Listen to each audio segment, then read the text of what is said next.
Welcome to The Explainer. Today, we are diving deep into the powerful, life-changing philosophy of the legendary Jim Rohn.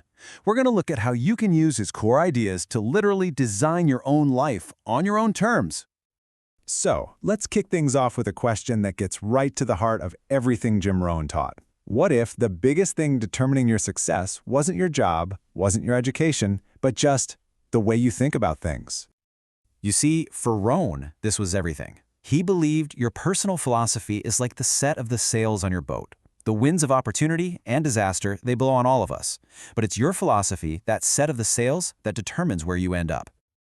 All right, let's break down this first huge idea, the power of your personal philosophy. Rohn taught that a massive change in your life doesn't start with a lottery win. No, it starts with a simple, deliberate shift in how you see the most ordinary, everyday things. So Rohn tells this amazing story from his own life. He used to absolutely hate paying his bills. I mean, who doesn't, right? He saw them as this huge burden, but his mentor challenged him. He said, "Why would you curse the very system that proves you're participating in the economy?" So Rohn did a 180. He decided to love his bills. He started seeing every payment not as a loss, but as a win, a step towards reducing his liabilities and actually boosting his net worth. Same bills, same action, totally different philosophy. And the big takeaway here is that your attitude isn't optional. Ron said that life has a price. And look, we all have to pay it. The only choice you really have is how you're going to pay, with resentment and frustration, or with a proactive philosophy that turns those obligations into opportunities for growth. Okay, so how does this whole philosophy thing actually work when it comes to your money? Well, Rohn argued that the real difference between the rich and the poor, it isn't the size of their paycheck, it's the design of their financial plan. And the difference couldn't be simpler, but it's incredibly profound. Ron said the philosophy of the poor is to spend their money first and then, maybe invest whatever's left over, which, of course, is usually nothing. The rich, they do the complete opposite. They invest first, they pay themselves first, and then they learn to live on whatever is left.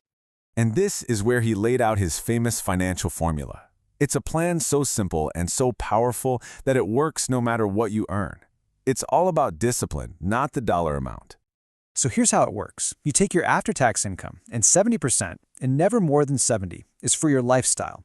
The fun stuff, the bills, all of it. Then you allocate 10% to active capital. That's investing. Another 10% to passive capital. That's saving. And the last 10% goes to charity. And that last part is so important because giving away money reinforces a mindset of abundance, not scarcity. This simple, disciplined plan is how you get rich slowly but surely. But look, having a plan is one thing. What actually fuels the discipline to stick with it day after day? This brings us to Rohn's pretty radical idea about why we set goals. And trust me, it's probably not what you think. When Rohn was young and broke, his mentor asked him this exact question, and the answer changed his entire life. So why would anyone set a goal as big and crazy as becoming a millionaire? The answer has absolutely nothing to do with the money. It's not about the fancy car, the big house. That's just the byproduct. That's not the point. The real reason to set a huge goal is for the person it forces you to become. The goal is just a tool. It's a tool designed to make you grow, to stretch, to learn, and to develop the character traits you need to become someone who is worthy of achieving it. And this, right here, might be his most powerful insight. The real prize in life isn't what you get at the end. It's who you forge yourself into along the way. The assets you pick up are nothing compared to the person you become. Because think about it, in the process of chasing a worthy goal, you have to become all of these things. You can't achieve something extraordinary by staying ordinary. The goal is just the spark for your own evolution. So, you've got the philosophy, the financial plan, the big goal. How do we actually connect all that to the day-to-day stuff that makes it real? Well, Ron talked about two critical traits here, discipline and flexibility. He used this brilliant metaphor. Think about a hurricane. The mighty oak tree, so strong and rigid, is the one that snaps in half. But the flexible willow tree, it bends with the wind, and when the storm is over, it's still standing. Rohn taught that real strength isn't being rigid, it's being adaptable, it's being resilient. And he laid out this really simple 3-step process for creating anything. First, you start with an idea. Second, you attach a powerful why to it, a purpose that's way bigger than the thing itself. And finally, you just apply consistent daily discipline to make it happen. And this is where the magic of momentum comes in. Rohn said that discipline is a muscle. Every single time you choose to do the right thing, you make all your other disciplines stronger. And, you guessed it, every time you let one slide, you weaken all the rest. These tiny, daily actions, they compound over time into massive, life-changing results.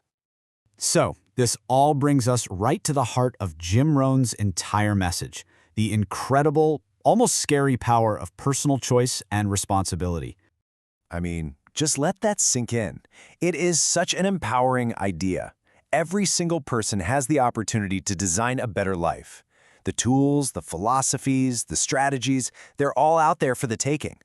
The path is open to anyone who is willing to start walking. In the end, it's not about being the smartest person in the room or the luckiest. It's about making a decision. The power to change your entire life is sitting right there, in a single choice, followed by the will to see it through. And that leaves us with one final big question. A challenge, really. It's for you. You've seen the blueprint, you get the philosophy, so the question isn't whether you can change your life. We know you can. The question is, will you?